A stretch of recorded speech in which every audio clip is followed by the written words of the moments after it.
Hey guys, Krisha here. Please be cautious of any fake comments and emails you may receive from people pretending to be Mango Research. Sean and I will never, ever contact you for investment opportunities or anything of that sort. To get in touch with the real Mango team, make sure to join our official Discord chat using the link in the description below. Stay safe out there, and remember, do it Mango. And what's up, you guys? Welcome to the Mango Grove. My name is Krisha, and this is today's XRP, aka Ripple, analysis video. Now, I know that Sean is in the middle of a live stream, and he intends on covering Bitcoin, Cardano, as well as Bitcoin dominance. At least that's what he told me. And I think his analysis on Bitcoin dominance is very interesting. Now, for those of you who are actively playing the altcoins, definitely go ahead and check out, at the very least, his analysis on Bitcoin dominance, because that is going to feed into what the altcoins actually do from here. Okay, so I will be linking that video above. Now, without further ado, let's get into the Mango dashboard. Now, I'm currently on the daily time frame on the Mango dashboard, and as you can see, I have already gone ahead and filtered out XRP from the list. XRP USDT is currently short. Short equals bearish for those of you who are new to the world of trading. Now, this short trend change came to us 4 days ago. Okay, if you are someone who caught a trade based on this short trend change, you are currently up a good 25% on your trade. Now, XRP is one of those coins that you can short sell. You can short sell XRP on exchanges like Binance as well as BitMEX. Now, I personally prefer BitMEX because BitMEX has really good volume, right? Also, speaking of volume, for those of you who are actively shorting the altcoins, I suggest looking at the volume, looking at the order books before you actually place your shorts. There's a shift in dynamic from this bear market to the last bear market in that you're able to short a lot more altcoins in this one than you were in the last one. Now, that can be good, and that can also be very dangerous, okay? Because sometimes you're gonna come across altcoins with low liquidity order books, right? And if you short any of those coins, it is only gonna take one buyer with a bag big enough, and trust me, some of those bags, they don't even have to be that big. A bag big enough to come in and buy a major chunk of the underlying cryptocurrency that could either one, get you margin called, or number two, get you liquidated. You do not want to be sitting on in any short position on those kind of altcoins. Okay, so watch out for low liquidity order books. XRP is not one of those, so that's a good thing. XRP USDT, guys, I think the bears are in control of this chart. The weekly has lost its trend, but we'll get into the chart in a bit. But this is what the daily is telling us as far as the trend is concerned. How about the 12-hour time frame? Okay, the 12-hour time frame is also short, telling us the bears are in control of the 12-hour as well. XRP USDT, we got the short trend change 4 days ago, and on this as well, you're up a good 23.35%. Okay, now this would also help people who were actually in an active long position and you exited your trade based on this short trend change, right? Because you would have saved yourself a good 23% in profits instead of giving that back to the market, right? XRP BTC, guys, also short. This short trend change came to us a day ago, and if you caught a trade on this, you're up a good 3.29%. How about the 4-hour time frame? Ooh, and what do you know? XRP is neutral across the board on the 4-hour time frame. Does it mean that we are seeing a revival over here? I don't know. For that, let's get into the charts and see what XRP is up to. So I'm currently on XRP BTC. Let's get on over to XRP USDT. Let's start off with the weekly time frame. As you can see, I've already done some preliminary analysis on XRP because I'll be honest with you guys, I have actively been looking for short positions. Okay. I'm sorry if my chart looks super messy right now, but I'm actually going to keep the lines. I think the lines are very important, okay, with what XRP is doing right now. Right now, I'm actively looking for short positions. I'm looking to play the ranges specifically because, well, the bears are in control, right, of the markets right now. Bitcoin has lost some key levels. XRP has lost some key levels. Hell, many of the altcoins have lost their weekly structures. And when you see, charts lose weekly structures, it is telling us that the bears are in control. Does it necessarily have to be a bad thing? No, absolutely not. Okay, and that is one of the most beautiful things about being a trader, is that you can make money on the bullish side of things when markets are trending to the upside, but you can also make money when markets are trending to the downside by short selling. Alrighty. The key over here is to be on the side of the market. Listen to the tune of the market. And the thing over here is that people often, they try to dictate the tune to the market. They're like, no, I want you to be bullish. No, I want you to be bearish. No, guys, the market is going to do what the market wants to do. Our only job here is to be on its side. All right. And right now it's telling us that it is bearish. It's in our best interest to be on that side. And that's why, for me as a trader, I am actively looking for short positions. Okay, now as far as when I play the short side of the market, I usually only play the ranges. Right now, I do that specifically because from my experience, playing the short side in a bearish market, I noticed that on rallies, and yes, you're going to see rallies in bear markets similar to dumps that you see in bull markets. Right? You're going to see similar rallies in bear markets. Now, when you see these kind of rallies, I notice that in bear markets, those rallies can be pretty severe. They can be very, very significant. Okay, significant enough to take away all your profits, and then on top of that, get you margin called, and sometimes even get you liquidated. Now, you do not want to be sitting through one of those rallies. All right, and yes, you can have rallies like that are really, really significant enough to actually get you out of your positions, to kick you out of your positions. In fact, if you want a really good example of that, just go ahead and look at Bitcoin on the weekly time frame and look at the last bear market. Okay, when Bitcoin was putting in its series of lower highs, I want you to go ahead and measure the move from the low to the lower high that Bitcoin put in.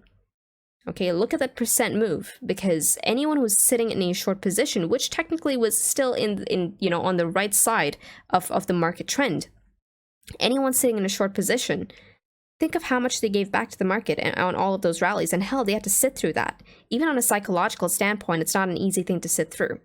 Okay, so I've noticed that that is sort of the ebb and flow in a bear market, and that's why I usually like playing the ranges. Now, as far as XRP is concerned, I am looking for a range play on XRP, and I think that there is one very nice, beautiful, very clean trade setup currently on XRP USDT on the weekly time frame. Now, as some of you know, we did open up a brand new weekly candle today, right? And when you open up a brand new weekly candle, you also close another weekly candle. And I want you to notice how we closed the previous one. I'm going to go ahead and switch on my Ichimoku cloud for that.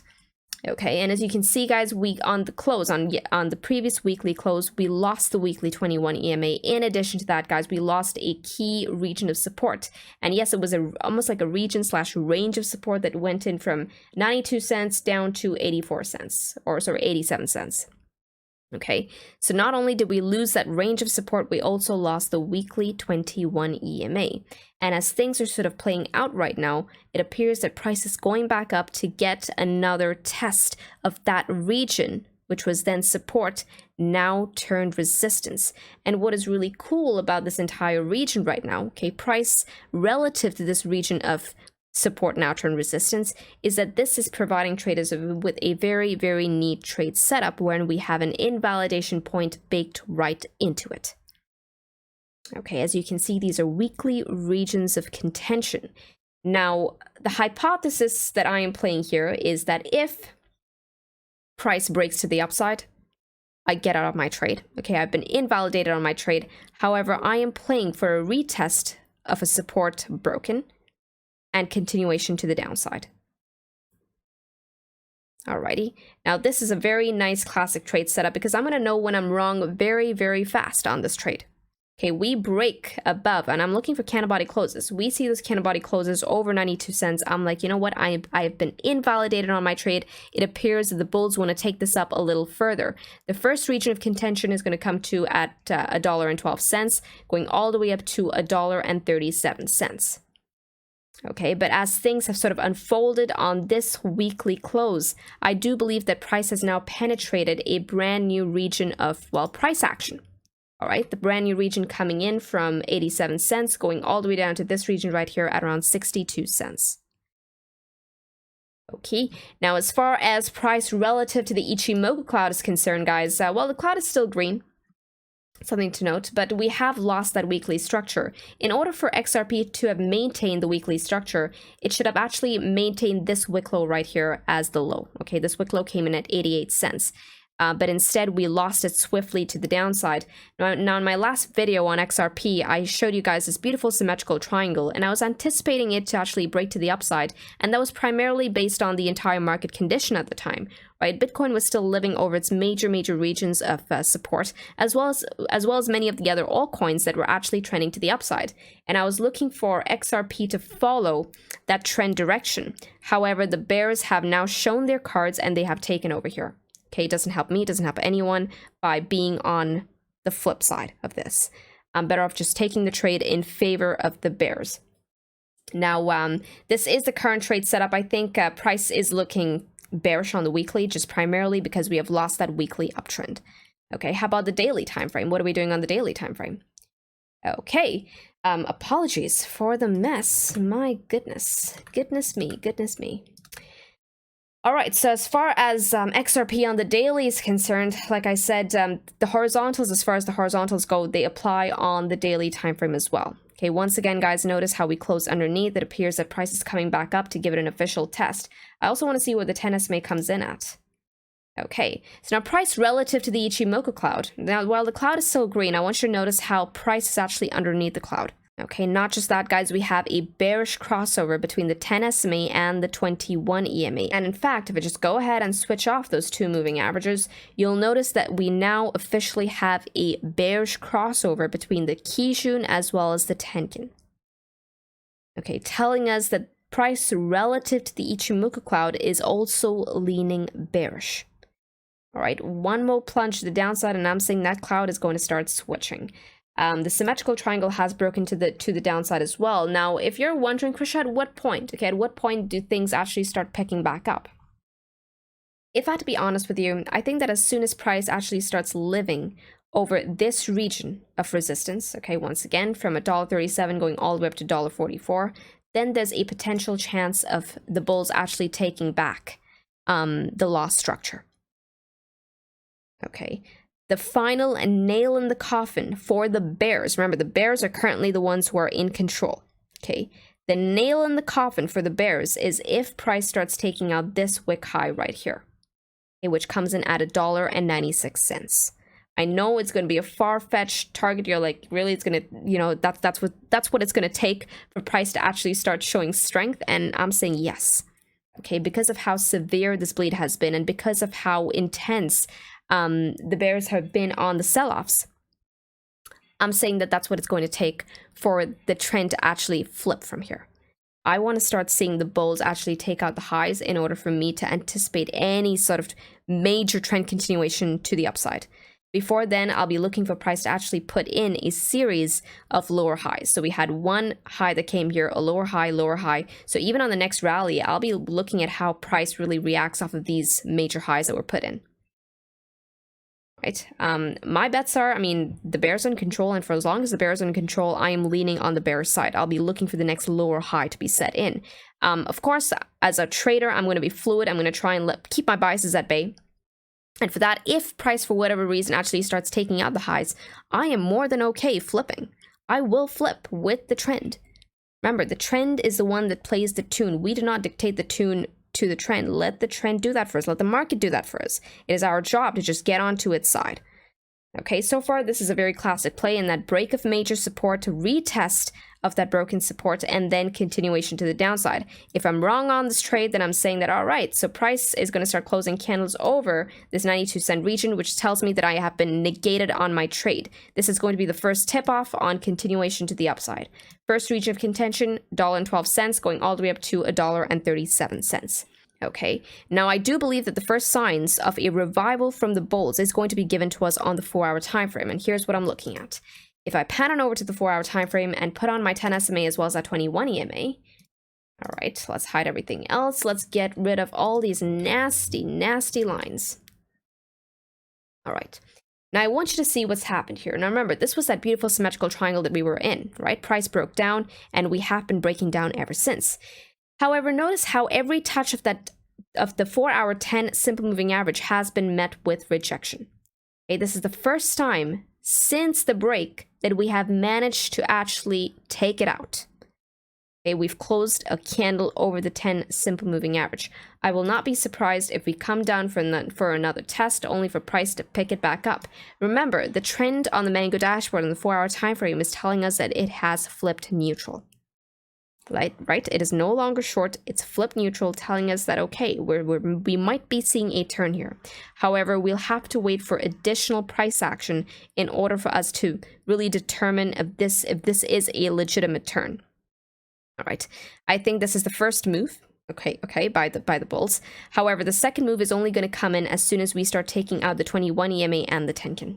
Because once again, along with this break, I want you to notice the break of that 4-hour 21 EMA. That the last time we got the break of that was on 18th of May.